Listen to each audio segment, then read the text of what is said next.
Hello friends, मेरा नाम अनुज है। देखते हैं सुप्रीम कोर्ट में आया एक केस जिसमें पत्नी ने पति से 10 साल अलग अलग रहने के बाद घरेलू हिंसा का केस कर दिया। दोस्तों, जजमेंट का लिंक वीडियो के डिस्क्रिप्शन में है। तो दोस्तों, मामला ये था कि पति पत्नी 10 साल से अलग अलग रह रहे थे और पत्नी ने 10 साल के बाद एक घटना दिखाकर घरेलू हिंसा का केस फैमिली कोर्ट में कर दिया।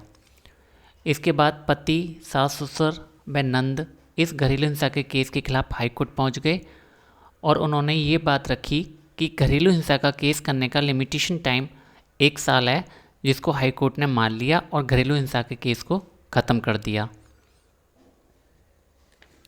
इसके बाद पत्नी हाई कोर्ट के फैसले के खिलाफ सुप्रीम कोर्ट गई, जहां दोनों पक्षों के वकीलों को सुनने के बाद सुप्रीम कोर्ट ने अपनी कुटिलता दिखाते हुए कहा कि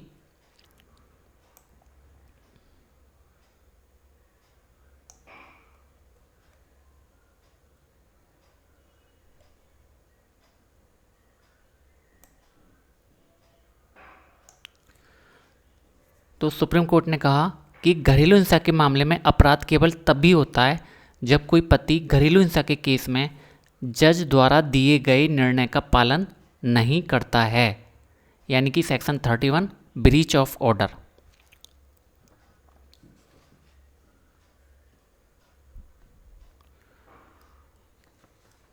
इसके बाद सुप्रीम कोर्ट ने कहा कि घरेलू हिंसा के सेक्शन 12 के अंतर्गत पत्नी राहत के लिए कोर्ट में एप्लीकेशन लगाती है और घरेलू हिंसा के मामले में इस एप्लीकेशन को लगाने का कोई समय सीमा नहीं है और लिमिटेशन का समय तब से शुरू होता है जब पति कोर्ट के आदेश की अवहेलना करे या आदेश का पालन ना करे।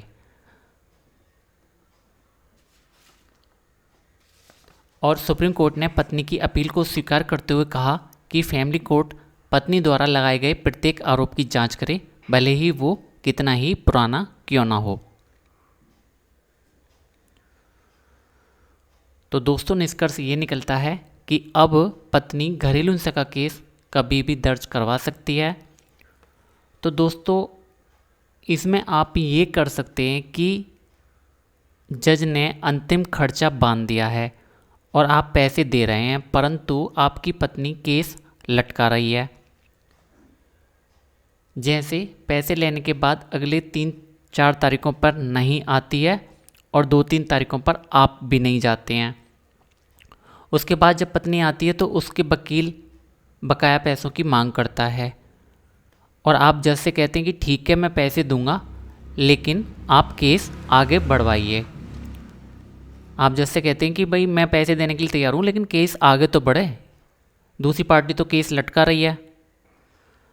अब यहाँ पर जज ना तो आपके खिलाफ कोई फैसला करता है और ना ही केस को खारिज करता है, जबकि जज को पत्नी की केस को लटकाने वाली धूर्तता साफ नज़र आ रही होती है। तो इस तरह के मामले में आपको पैसे दिए बिना अगर 1 साल हो चुका है और उसके बाद जज आपके खिलाफ कोई सज़ा का ऑर्डर कर देता है, तो ये जजमेंट आपके काम आ सकता है। आप पेज नंबर 23 पर ये लाइन अपने केस में यूज कर सकते हैं।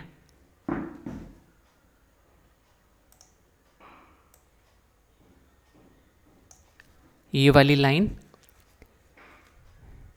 If there be any offense committed in terms of the provisions of the act, the limitation prescribed under section 468 of the code will apply from the date of commission of such offense।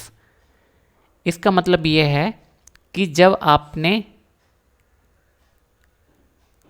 Court के आदेश का पालन नहीं किया, उस date से 1 साल के अंदर ही कोई जज इस मामले में सजा कर सकता है या उस पर संज्ञान ले सकता है। तो दोस्तों, इस वीडियो में इतना ही। मिलते हैं नेक्स्ट वीडियो में। Thank you.